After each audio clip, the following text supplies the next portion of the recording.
ಪ್ರಾರ್ಥನೆ ಮಾಡುತ್ತಾ ಈ ಅರ್ಥಪೂರ್ಣ ಕಾರ್ಯಕ್ರಮದ ವೇದಿಕೆ ಮೇಲೆ ಕುಳಿತಿರ್ತಕ್ಕಂಥ ನಮ್ಮ ಸಮಾಜದ ಸಾಂಸ್ಕೃತಿಕ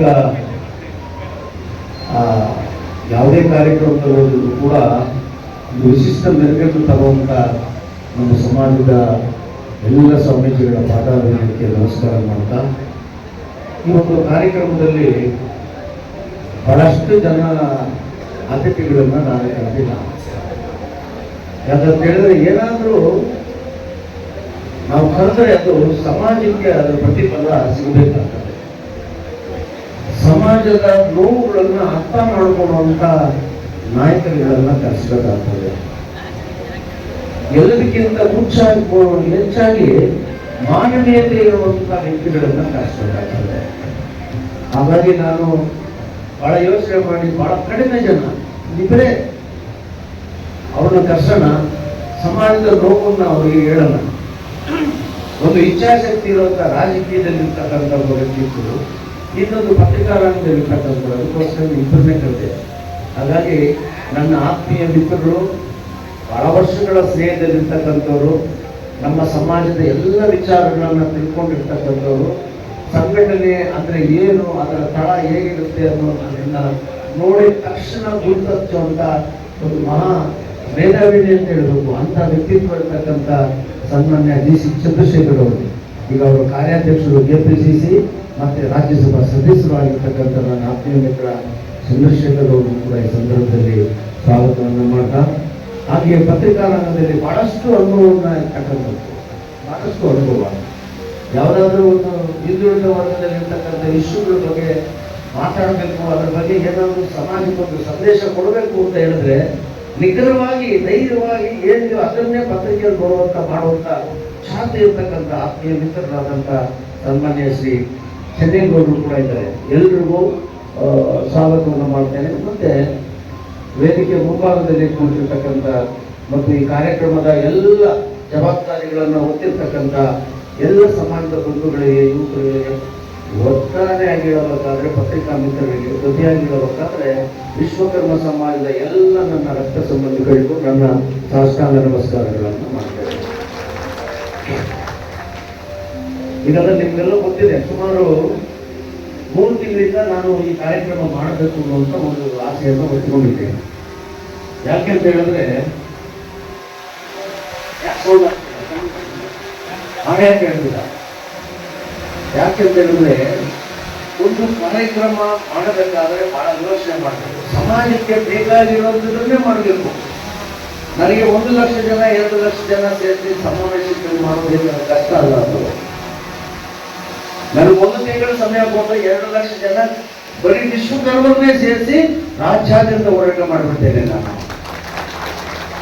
ಆದ್ರೆ ಅದಕ್ಕಿಂತ ಹೆಚ್ಚಾಗಿ ನಮ್ಮ ಸಮಾಜದಲ್ಲಿರುವಂತ ಸಮಸ್ಯೆಗಳನ್ನ ನಾನು ತಿಳ್ಕೊಳ್ತಾ ಬರ್ತಾ ಇದ್ದೇನೆ. ಇವತ್ತು ನಾವು 5 ಕಸಬುಗಳನ್ನ ಮಾಡ್ತೇವೆ: ಚಿನ್ನ, ಬೆಳ್ಳಿ, ಮರ, ಗಂಟು, ಶಿಲ್ಪ, ಕಬ್ಬಿಣ. ಈ 5 ಕೆಲಸ ಮಾಡುವಂತವ್ರು ನಾವು ಹಿಂದುಳಿದ ವರ್ಗದಲ್ಲಿ 102 ಜಾತಿನಲ್ಲಿ 41 ಪಂಗಡಗಳಾಗಿ ಅಲ್ಲಿ ಗುರುತಿಸಿಕೊಂಡಿದ್ದೇವೆ. ನಮ್ಗೆ ಯಾವುದೇ ಸವಲತ್ತು ಇಲ್ಲ, ಅದೇ ವಿಷಯ. ಆದ್ರೆ ನಮ್ಮಲ್ಲಿರುವಂತ ಒಂದು ಸಮಸ್ಯೆ ಏನಂತ ಹೇಳಿದ್ರೆ, ಚಿನ್ನ, ಬೆಳ್ಳಿ ಮನೆಯವರಿಗೆ ಕಬ್ಬಿಣ ಕೆಲಸದವ್ರು ಮಗಳು ಕೊಡೋದಿಲ್ಲ ಅಂತಾರೆ. ಕಮ್ಮಾರರಿಗೆ ಬಡಗಿ ಮಕ್ಕಳು ಕೊಡೋದಿಲ್ಲ ಅಂತಾರೆ. ಬಡಗಿಗೆ ಕಮ್ಮಾರನ ಹೆಣ್ಣುಮಕ್ಕಳು ಕೊಡೋದಿಲ್ಲ ಅಂತಾರೆ. ನಮ್ಮಲ್ಲೇ ಸಮಸ್ಯೆ ಇದು. ನಮ್ಮ ಸಮಸ್ಯೆಗಳು ಎಷ್ಟು ಮಟ್ಟಿಗೆ ನಮ್ಮನ್ನು ಪೀಡಿಸ್ತವೆ ಅಂತ ಹೇಳಿದ್ರೆ, ವೇದಿಕೆಯಲ್ಲಿ ಮಾತ್ರ ನಾವು ಒಂದಾಗ್ತೀವಿ, ಮನೆಯಲ್ಲಿ ನಾವು ಒಂದಾಗ್ಲೇ ಇಲ್ಲ. ನಾವು ಹೊರಗಡೆ ನಾವೆಲ್ಲ ಒಂದೇ ನಾವು ಕಿಚ್ಚಾಡ್ತೀವಿ. ಮನೆಗೆ ಹೋದ ತಕ್ಷಣ ಏನಂತೀವಿ ಅಂದ್ರೆ, ಅವನು ಮಾಂಸಾಹಾರಿ ಅಂತಾನೆ, ಇವನು ಸಸ್ಯಾಹಾರಿ ಅಂತಾನೆ. ಅವನು ಕೆಳಮನೆ ಅಂತಾನೆ, ಇವನು ಮೇಲ್ಮನೆ ಅಂತಾನೆ. ಒಬ್ಬರಿಗೆ ಒಂದೊಂದು ರೀತಿ ಸಮಸ್ಯೆಗಳನ್ನು ಇಟ್ಕೊಂಡು ಸಮಾಜ ಸಂಬಂಧಗಳಿಂದ ಚಿತ್ರ ಆಗ್ತಾ ಇದೆ. ಇದನ್ನ ನಾವು ಮೊದಲುಡಿಸ್ಬೇಕಾಗಿದೆ. ನಾವು ನೋಡಿ, ನಾವೆಲ್ಲರೂ ಕೂಡ ಒಂದೇ. ನಾವು ಬ್ರಾಹ್ಮಣರಲ್ಲ, ನಾವು ಬ್ರಾಹ್ಮಣರಲ್ಲ, ನಾವು ವಿಶ್ವಕರ್ಮರು. ನಾವು ಬ್ರಾಹ್ಮಣರಿಗೆ ಪೌರೋಹಿತ್ಯವನ್ನು ಮಾಡೋದು ಮಾತ್ರ ಗೊತ್ತಿದೆ, ಆದ್ರೆ ವಿಶ್ವಕರ್ಮನಿಗೆ ಪೌರೋಹಿತ್ಯದ ಮೇಲೆ ಶಿಲ್ಪಶಾಸ್ತ್ರವನ್ನು ಮಾಡುವಂತ ಶಕ್ತಿ ಇದೆ ನಮಗೆ. ಅದಕ್ಕಿಂತ ನಾಲ್ಕಕ್ಕೆ ಹೇಳೋದು ನಾನು, ಬ್ರಾಹ್ಮಣರಿಗಿಂತ ಮೇಲೆ ನಾವು ಬ್ರಾಹ್ಮಣರನ್ನ ಜಾತಿಗೆ ಅಂಟ್ಕೋಬೇಡಿ ಅಂತೀನಿ ನಾನು. ವಿಶ್ವಕರ್ಮರು ಅನ್ನುವಂತ ಈ ಒಳಪಂಗಡಗಳೇನಿದೆ, ಮೊದಲು ನಾವು ಒಂದಾಗಬೇಕಲ್ಲ, ಈ ಸಂಸಾರಗಳನ್ನು ಒಂದು ಮಾಡಬೇಕಲ್ಲ. ಗ್ರಾಮಾಂತರ ಪ್ರದೇಶದಿಂದ ಬಂದಿರ್ತಕ್ಕಂಥ ಕಬ್ಬಣ ಕೆಲಸದವರು, ಮರ ಕೆಲಸದವರು ಮಕ್ಕಳು ಕೆಲಸ ಇದ್ದಿಲ್ಲ, ಯಾವ್ಯಾವ ಕೆಲಸ ಮಾಡ್ತಾ ಇದ್ರೆ ಅವ್ರಿಗೆ ಯಾರು ಹೆಣ್ಣು ಕೊಡ್ತಾರೆ? ಸಿಟಿನಲ್ಲಿ ಅವನ್ನ ಯಾರು ಗುರುತಿಸ್ತಾರೆ? ಬಡವರಿಗೆ ಅವನಿಗೆ ಹೆಣ್ಣುಗಳು ಸಿಗುತ್ತೆ. ಇದೆಲ್ಲವೂ ಕೂಡ ಕೈ ಮೀರಿದಾಗ ಏನಾಗುತ್ತೆ, ಒಂದು ಹೆಣ್ಣಿಗೆ 35-40 ವರ್ಷ ಆಗುತ್ತೆ, ಯಾರಿಗೆ ಹೋಗ್ತಾರೆ. ಅವರು ರಕ್ಷಣೆ ಇಲ್ಲದಂತ ಬದುಕನ್ನ ಕಾಣ್ತಾರೆ ನಮ್ಮ ಸಮಾಜದಲ್ಲಿ. ದೇವರುಗಳನ್ನ ಮಾಡಿಕೊಡುವಂತ ಈ ಸಮಾಜ ಕಾರ್ಯ ಕೆಲಸ ಮಾಡುವಷ್ಟು ಮಟ್ಟಕ್ಕೆ ಬಂದಿದೆ.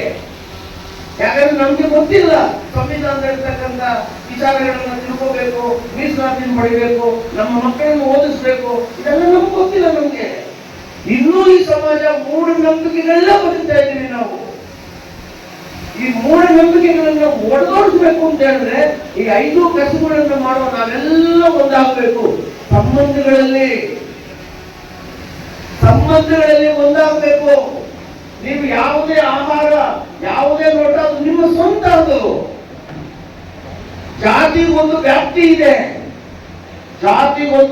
ಇದೆ, ಜೀವನಕ್ಕೆ ವ್ಯಾಪ್ತಿ ಇಲ್ಲ. ಬದುಕೆಲ್ಲ ಇದಕ್ಕಿಂತ ದೊಡ್ಡದು. ಬದುಕಬೇಕು ಅಂತ ಹೇಳಿದ್ರೆ ಯಾವ ಕೆಲಸ ಬೇಕಾದ್ರೂ ನಾವು ಮಾಡ್ತೀವಲ್ವಾ. ಈಗ ಒಂದು ಹೋಟೆಲ್ ಹೋಗ್ಬಿಟ್ಟು ಅಲ್ಲಿ ಅಡಿಗೆ ಮಾಡೋದು ಯಾವ ಜಾತಿ ಅಂತ ಕೇಳ್ಬಿಟ್ಟು ನೀವೇನಾದ್ರೂ ಊಟ ಮಾಡೋದಕ್ಕೆ ಸಾಧ್ಯನಾ? ಆಗಿರುವಾಗ ಒಂದು ಮನೆಯಿಂದ ಇನ್ನೊಂದು ಮನೆಗೆ ನಮ್ಮ ಸಮಾಜದವ್ರನ್ನೇ ತಗೊಳ್ಳೋದಕ್ಕೆ ನಿಮ್ಗೆ ಕಷ್ಟ ಆಗುತ್ತೆ ಅಂದ್ರೆ ಈ ಸಮಾಜದ ಅಭಿವೃದ್ಧಿ ಹೆಂಗಾಗುತ್ತದು? ನೀವು ಸೊಸೆಯನ್ನು ತಂದುಕೊಡುವಾಗ ಸೊಸೆಯನ್ನ ಮಗಳಾಗಿ ನೀವು ನೋಡ್ಕೊಳ್ಳಿ, ಮಗಳು ನಿಮ್ಮ ಬದುಕು ಒಂದು ಅಂಗ ಆಗ್ತಾಳೆ. ಸೊಸೆನ ಮಗಳಾಗಿ ನೋಡಿ, ನಿಮ್ಮ ಮನೆಗೆ ಅವಳು ಮಗಳಾಗೆ ಇರ್ತಾಳೆ. ಅಳಿಯನ್ನ ಮಗನಾಗಿ ನೋಡಿ, ಅವನು ನಿಮ್ಮ ಮನೆಗೆ ಮಗನಾಗೆ ಇರ್ತಾನೆ. ಯಾವುದೋ ಒಂದು ಆಚಾರ ವಿಚಾರ ಕಟ್ಕೊಂಡು ನಮಗೆ ನಾವೇ ದೂರ ಮೈಲಿಗಟ್ಟಿಗೆ ದೂರ ಹೋಗ್ಬಿಟ್ರೆ ನಾವೇನು ಉಳಿತೀವಿ? ಅದಕ್ಕೋಸ್ಕರನೇ ಇನ್ನು ಮುಂದೆ ವರ್ಷಕ್ಕೆ 2 ಬಾರಿ ಈ ತರ ವಧುವರನ ಸಮಾವೇಶವನ್ನ ಮಾಡಬೇಕು ಅಂತ ನಾನು ತೀರ್ಮಾನವನ್ನು ಮಾಡಿದ್ದೇನೆ. ನಾನು ಯಾರು ಹೇಳ್ತಾ ಇದ್ರು, ಸರ್ ನಾವು ಸಂಘಟನೆ ಮಾಡೋದಕ್ಕೆ ಕಾರ್ಯಕ್ರಮಗಳಿಗೆ ಬರ್ತೇವೆ, ಆದ್ರೆ ನೀವು ಭಾಷಣ ಚೆನ್ನಾಗಿ ಮಾಡ್ತೀರಾ, ಮನೆಗೆ ಹೋಗಿ ಮರ್ತೋಗ್ತೇವೆ. ಈಗ ಮಾಡ್ತಾ ಇದ್ದೀರಲ್ಲ, ಇದು ಮನೆ ದೀಪ ಬೆಳಗುವಂತ ಕೆಲಸ ಮಾಡ್ತಾ ಇದ್ದೀರಾ. ಒಂದು ಸಮಾವೇಶವನ್ನ ನಿಲ್ಲಿಸಾದ್ರೂ ಪರವಾಗಿಲ್ಲ, ನಮ್ಮಂತವ್ರಿಗೆ ಒಂದು ಬದುಕು ಕೊಡುವಂತ ಕಾರ್ಯಕ್ರಮ ಮಾಡಿಕೊಡಿ ಅಂತ ಹೇಳ್ತಾರೆ. ಅದಕ್ಕೋಸ್ಕರ ನಾವು ವರ್ಷಕ್ಕೆ 2 ಬಾರಿ ಮಾಡ್ತೇವೆ. ನಾನು ಯಾಕೆ ಮಾತನ್ನ ಇವ್ರ ಮುಂದೆ ಹೇಳ್ತೇನೆ ಅಂದ್ರೆ, ನಮ್ಮ ಸಮಸ್ಯೆ ಇವರಿಗೆ ಗೊತ್ತಾಗ್ಬೇಕು. ಕಬ್ಬಣ ಕೆಲಸ ಮಾಡೋನು ಕೂಡ ವಿಶ್ವಕರ್ಮ ಅಂತ ಗೊತ್ತಾಗ್ಬೇಕು, ಮರ ಕೆಲಸ ಮಾಡೋನು ಕೂಡ ವಿಶ್ವಕರ್ಮ ಅಂತ ಗೊತ್ತಾಗ್ಬೇಕು. ಈ 5 ಕಸುಗಳಲ್ಲಿ ಇರ್ತಕ್ಕಂಥ ಎಲ್ಲರೂ ವಿಶ್ವಕರ್ಮ ಒಂದಾಗ್ರೇನೆ ನಮ್ಮ ಜಾತಿ ಗಣತಿ ಸಂಖ್ಯೆ ಹೆಚ್ಚಾಗ್ತದೆ. 40 ಲಕ್ಷ ಇದ್ವಿ ನಾವು, ಈ ರಾಜ್ಯದಲ್ಲಿ 40 ಲಕ್ಷ ಇದ್ವಿ ನಾವು. ಕರ್ನಾಟಕದ ಬೆಂಗಳೂರು ನಗರದಲ್ಲೇ 7 ಲಕ್ಷ ಜನಸಂಖ್ಯೆ ಇದೆ ನಮ್ದು. ನಾವು ಬರೀ ತಮಿಳು ಮತ್ತೆ ಕನ್ನಡ ಮಾತ್ರ ಮಾತಾಡೋದಿಲ್ಲ ನಾವು. ತಮಿಳು, ತೆಲುಗು, ಹಿಂದಿ, ಮಲಯಾಳಿ ಎಲ್ಲರೂ ಕೂಡ ಕರ್ನಾಟಕದಲ್ಲಿದ್ದೀವಿ ನಾವು. ಈ ದೇಶದಲ್ಲೇ ಒಂದೇ ಒಂದು ಹೆಸರನ್ನ ಎಲ್ಲರಿಗೂ ಇಟ್ಕೊಂಡು ಕರೆಯೋದು ಯಾರಕ್ಕ ಅಂದ್ರೆ ವಿಶ್ವಕರ್ಮರಿಗೆ ಮಾತ್ರವೇ ಕರೆಯೋದು. ಈ ದೇಶದ ಜನಸಂಖ್ಯೆಯಲ್ಲಿ 11 ಕೋಟಿ ಜನಸಂಖ್ಯೆ ಇದ್ದೀವಿ ನಾವು. ಎಷ್ಟೋ ರಾಜ್ಯಗಳಲ್ಲಿ ಎಸ್ಸಿನಲ್ಲಿದ್ದೀವಿ ನಾವು, ಎಷ್ಟೋ ರಾಜ್ಯಗಳಲ್ಲಿ ನಾವು ಎಸ್ಟಿಗಳಲ್ಲಿದ್ದೀವಿ ನಾವು.